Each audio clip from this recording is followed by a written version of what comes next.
Hello everyone, the 316 here with another Morphin Monday Lightning Collection review. This time, I got the Wave 3 Dino Charge Gold Ranger. It originally retailed for $19.99, however, just like Mighty Morphin Blue, I found him on the same day for 50 bucks, which is a steal in my opinion, considering he goes for over 100 sealed. Anyway, Sir Ivan of Xandar is the Gold Dino Charge Ranger. He comes with a Terra Saber, a Gold Terra Morpher, and a couple other accessories, which we'll get into now. He comes with the exact same hands, as far as I'm aware, as Dino Charge Red, although maybe not this Karate Chop hand. I can't remember. But they're not painted on the back silver like they should be, whatever. I mean, you're going to be taking these on and off here and there, so I'm okay with hands not being painted. Comes with the Ivan head, which looks pretty good. Good likeness. Not kind of some paint smearing here around the edge of the hair. Not too terrible. Some weird black paint in the inside. Doesn't rub off or anything. Just interesting to note. Also, those weird shiny bits that happens on all the figures. But anyway, let's get his gold Terra Saber out. And this, oh, he's still standing. Look at that. I've had with these Dino Charge Rangers, I always have trouble with them standing because of how they're molded. But it comes with this nice orangish yellow effect piece. It's definitely not yellow and it's definitely not orange. It's somewhere in between. Very nice though. I think we've seen this before with a clip door, but not before this one, I think. Also, there's a weird like paint smudge on the top of that. You see that? It's not from this because this is molded in blue. At least this side is. I don't know what this is molded in. I'd scratch it, but again, this figure goes for like $100, so no thank you. But your gold pterosaur does look good. It does say, I believe, Xandar Thunder on the side of it. Could be wrong on that. I know it says Xandar and then it's something else. I'm pretty sure it's Xandar Thunder. It does not say it on the other side though. And the American toy just has basically this on its side. But it opens up like it needs to. It doesn't really hold its pose really well. Oh, I guess never mind. It does hold well. Maybe when I... Huh.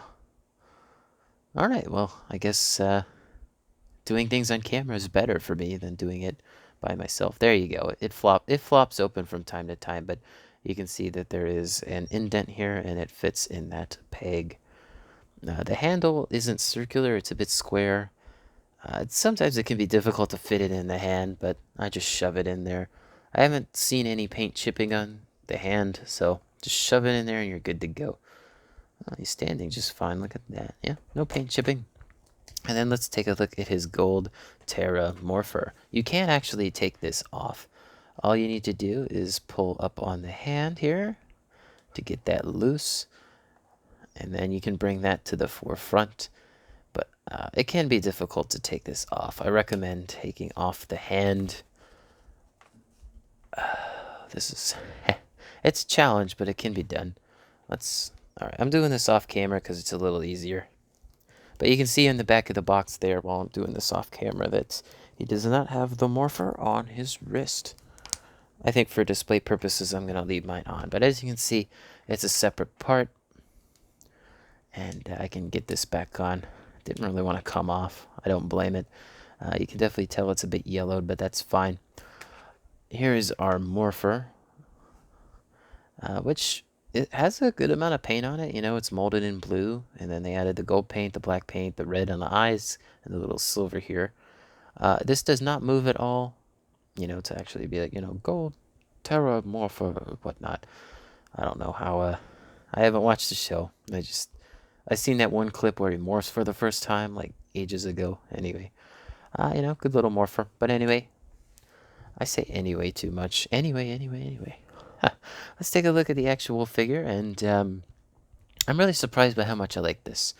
I wasn't going to collect any of the Dino Charge Rangers, and then I found black, and then I got green, pink, found red at the convention, and somehow I ended up with gold, so I'm all caught up. This was a team I never thought I'd collect, and now I have all of them, and I never expected to get all of them, because, black... and gold are very hard to find, with red being somewhat less, difficult to find. But really loving this Gold Ranger. I think it looks good. I wish he had a longer neck. I think what's really doing it, why it makes his neck look smaller, is that they didn't paint the white on the neck like every other Dino Charge figure has. So basically, where you see this line here, everything above that should be white. I don't know why they didn't do that. It's just very strange. It's the only noticeable lack of paint on this figure, because everything else on this figure, paint-wise, is present. It's good. It's where it needs to be. This is just a nice soft plastic, and then, I do wish this was a bit, darker of a gold color. You can see, though, that something weird's going on with these legs. I never liked these leg molds. Like, everything from here up, good, but let's look at these legs real quick. You can see that all of this down here, I think, except the knee. So everything except the knee down here, it's a different sheen compared to the rest of the figure, where it's more matte. So like this is all matte up here, but this is like really shiny, glossy. Maybe this was their way of attempting a gold ranger that's not painted. Obviously, the Beast Morpher's gold one was painted, but this one isn't. It's close enough to the show color. I always thought the gold was a little bit more orange, and that does reflect in his arms, which are a really, really nice orangish color. I do really like, I've always loved this arm texturing. It works so well. It feels nice in the hand. It's good. What's also interesting to note is that, besides the accessories of his Morpher sword head, of course, there's really not a lot of tooling for this figure. Basically, I even think this midsection is the same as the males, but everything from here down and the arms, all of that is reuse, which is good because they really didn't need to remold this figure. One thing, the visor should be white. This is the only figure in the Dino Charge line that has an incorrect visor detail, which, I mean, it sucks. I mean, even the package shows that it's white, whereas, on here it's silver. Proportionately, besides the neck not being painted, which makes him look like he has no neck, very good.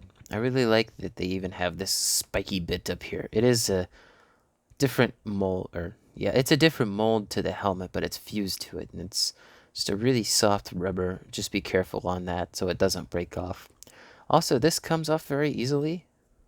See, basically it's one of those, and it goes into that.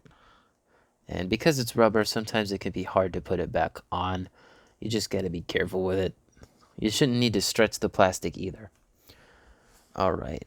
And yeah, you can see, just like the other Dino Charge males, he likes to fall over. Sometimes I actually find it easier to pose him when he has his sword on him. It gives him a little bit of weight distribution. And yeah, see, he stands up easy with the sword. I'll put his Morpher on after the video's over. But let's go ahead and get the box out of the way, center him in frame, and we'll take a look at some size comparisons. At his tallest, he is like almost in between 6¼ and 6½. I'd say he's closer to the taller side of the spectrum. All right, let's go ahead and take a look at some other lines before we get into the, Power Rangers proper. I forgot to do this on my Mighty Morphin Blue video, but don't tell anyone I said that. So we got McFarlane Toys DT Multiverse, Kyle Rayner. Again, those are going for a 7-inch, whereas this is a 6-inch line. Speaking of Hasbro, I do have a G.I. Joe Classified Tiger Force out back. Love this figure. I keep him on my desk sometimes. Compared to other lines, and even the same brand, but different property, they look good together. Oh, let me also get my... I want to say it's Jada Toys. I forget what brand this is. I apologize, but I also have here the Spartan Yoroi, which this thing's massive. But yeah, it's nice to have a good variety of action figures nowadays. Not saying there wasn't one back then, but all of these I deem a high quality for what the price point is. I haven't noticed any paint issues with this particular figure, by the way. I think it's paint-wise, I haven't, again, pretty good. no issues. All right, let's go ahead and get in some other Gold Rangers to take a look at. So we got Zeo Gold, and we got Beast Morpher's Gold. Beast Morpher's Gold is still one of my favorite figures of the line. Just, beautiful coloring, detailing is, not a masterpiece, but I'd say pretty close. But yeah, Gold is good to go. I think he's my favorite Gold Ranger. Samurai Gold. I've always liked that suit design. All right, and let's go ahead and look at him next to some Pterodactyl Rangers. Interestingly enough, I believe the only other Pterodactyl Rangers we've gotten in this line are female, which are Mighty Morphin Pink and Dino Thunder Yellow. So yeah, the pterodactyl team up's looking good. Interestingly enough, all three of these were in that Dino team up in Beast Morphers. Which, now that I think about it, I think we have every figure from the Beast Morphers Dino team up episode. We just need Coda from Dino Charge. Huh. All right. All right. Speaking of Dino Charge, let's take a look at how he looks next to the rest of them. And again, bear with me. These guys, the guys don't like to stand up, so I'm gonna I'm gonna have to finesse them a little bit. So we get Dino Charge Pink there. I'm putting her just to the background so that she doesn't fall over while I'm standing up the guys. And then Green and Black, the first two I got. Pretty close together, actually, now that I think about it. Okay, good. You guys stay. I'm going to bring her closer. And then Dino Charge Red. Don't you dare fall over, Dino Charge Red. You're supposed to be the leader, Tyler. Anyway, yeah, this ensemble is looking good. Hope to add a Blue Ranger sometime soon. I still need to get wave, what is it, 13? Is it wave 13? Yes, wave 13. God, there's just so many Lightning Collection stuff I gotta put money towards, dude. It's like, it's hard to find that money for it, but it might be a while until you see wave 13 reviews from me. I'm just saying, because I gotta pre-order that Alien Ranger 5-pack, which kind of worries me. But anyway, Dino Charge Rangers wise, I'll probably pick up Blue from that wave second after the Putrid, because I know that's an army builder. People are going to be buying it up, even if it's a season people don't watch particularly a lot. But anyway, Dino Charge looking good. Again, I'm very happy that I got all of them. Green and pink are still easy to get, but red, black, and gold are arguably the hardest figures to get in the line. Again, arguably, black did have a very, very limited restock on Entertainment Earth. So, but loving this team. They all look good. Sucks that Gold is missing white paint on his visor and his neck. But yeah, I hope to see the other Dino Charge Rangers, especially purple. Give me a male-female Purple Ranger 2-pack, Hasbro, from Dino Charge. Give it to me. I love me some Purple Rangers. And I, of course, would love to see Jungle Fury. Anyway, I'm going on a tangent. What do you guys think of this figure? Let me know in the comments below. Don't forget to like the video, subscribe, and hit the bell. It helps out the channel a lot. Let's see. This video review should be the week after Mighty Morphin Blue. So, you know when that's getting uploaded. But I hope you guys enjoyed the video. And as always, peace.